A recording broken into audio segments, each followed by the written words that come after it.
Mga kautang, napaka-interesting ng topic natin for today's video. It's all about loan restructuring kay Mocha Mocha. Ang dami kasi nagtatanong, legit nga ba? Totoo nga ba? Paano nga ba makapag-restructure ng loan payment natin kay Mocha Mocha? Hello mga kautang, welcome back dito sa aking channel. This is Clarice, ang inyong number 1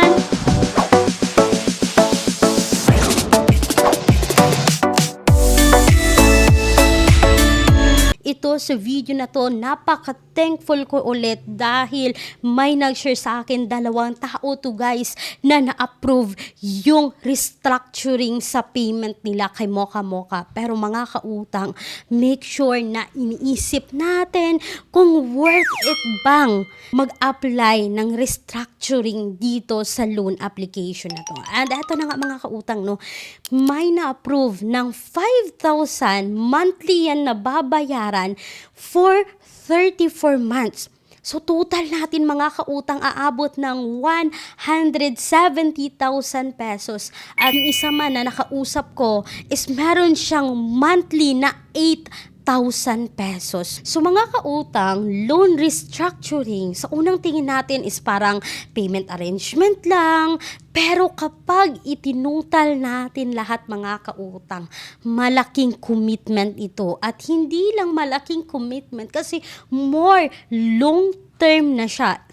34 months, 5,000 monthly is 170,000 pesos. So yung dapat isipin natin mga kautang, kaya nga ba yung 5,000 every month po yan na pagbabayad? So eto na mga kautang, makita nyo ngayon dito sa screenshot. Sabi niya, actually nag-email ako sa kanila ng reconstruct. Sinabi ko sa email na babayaran ko ang buong balance ko per month na 5,000. Ang bait naman nila kasi naaprobahan nila ito, tapos start ako magbayad June hanggang April 2029. Yes mga kautang, hindi ko personal experience to about kay Mocha Mocha. Ito ay binigay sa akin, nag-comment sa akin sa akong TikTok post, no, sa account ko na ito. And thankful ako na may nakapag-share nito kasi alam ko na marami sa inyo yung naghahanap ng ganitong review about loan restructuring kay Mocha Mocha. So balikan natin mga kautang ha. Sabi niya dito, thank you for confirming the 5,000 per month agreement. Can't you please send the written confirmation by the email that? Sabi dito mga kautang, full and final settlement amount is 170,509 pesos and 50 cents po yan. Sabi pa dito, once this is fully paid, there will be no remaining balance, fees or penalties.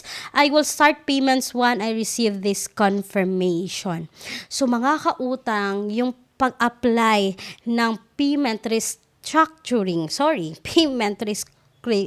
siya reconstruct, payment restructuring. Tamang term talaga nito mga kautang is loan restructuring, payment arrangement, repayment plan, repayment recomputation. Yan po yung tamang term daw ng pag-reconstruct, no, pag-reconstruct ng payment natin. Pero back na tayo sa topic. Worth it kaya mga kautang? Kaya to? Pero eto ka, nagtanong ako mga kautang, no, kung magkano nga ba talaga yung total na nahiram niya, bakit 170 pesos pa rin yung kailangan niyang ibalik dito sa utang niya kay Mocha Mocha? Ang sagot niya, I think mga 4 times ako nag-utang ng 30K para itapal. Kasi si Mocha Mocha, pag nagbayad ka sa due date mo or advance ka magbayad, nagpaparilon. Kaso, di ko napansin na sunod-sunod na yung due ko kada month. Yung 30K na rilon mo, 7 installment per 15 days na siya. So, nasa 8K plus daw mga kautang, no, every 15 days yung sabi niya. At ito pa mga kautang ha, never po ako nagka-UD dito. Ngayon lang talaga, wala na akong nagawa. Lumaki na siya kasi tapal system kasi. In short mga kautang, hindi tayo aabot sa ganito kalaking loan amount kapag hindi natin ina-avail yung kanilang pa multiple loans. Si Mocha Mocha is nag-offer ng multiple loans, sabi ng ating commenter dito mga kautang, no, na kahit hindi pa paid, yung unang 30k niya, may offer na naman na 30k, kinukuha naman niya. Doon mga kautang, nagsabay-sabay na yung payables niya dito. Kaya nahihirapan na tayo. And eto na nga mga kautang, no? Kung kayo dyan, kung kayo ang paiisipin mga kautang, tama ba na magpatuloy na mag-apply tayo sa payment or loan restructuring kay Mocha Mocha? Hindi ba medyo malaki pa rin yung ibabalik natin?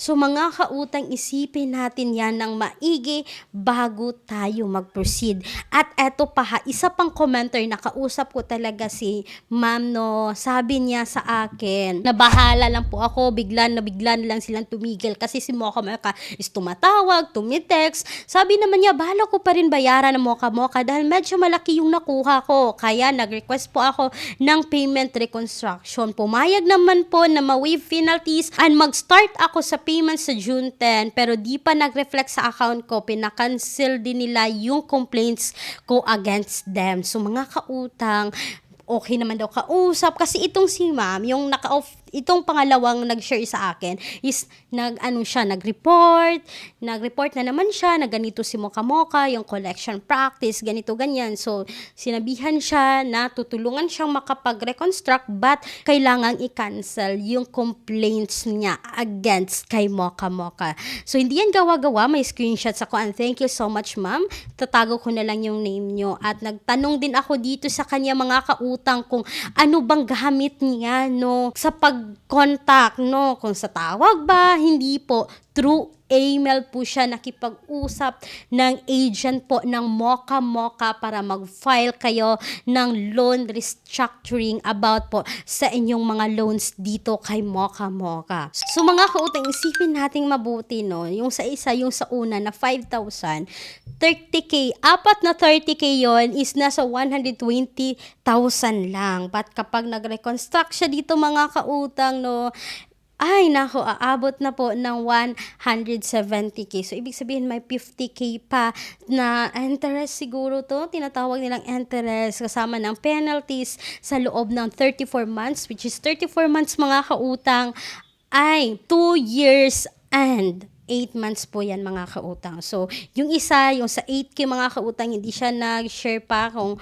magkano yung na-loan niya dito, but 8K po daw monthly yung sa kanya. Itong isa is 5,000 yung monthly. Pero sa tingin ko mga kautang, mahihirapan pa rin tayo sa ganito kalaking monthly, no? 5K is malaki na, 8K is malaki na. Make sure lang na kapag pumirma tayo ng agreement dito sa loan restructuring mga kautang, make sure kaya nating bayaran itong ganitong monthly payables natin. So sana nakatulong. Kung ma-experience din kayo na ganito, why not mga kautang, share nyo naman, comment down below para din makatulong sa iba. Once again, this is Clarice, ang inyong number 1 palautang dahil utang is life. Bye bye bye mga kautang!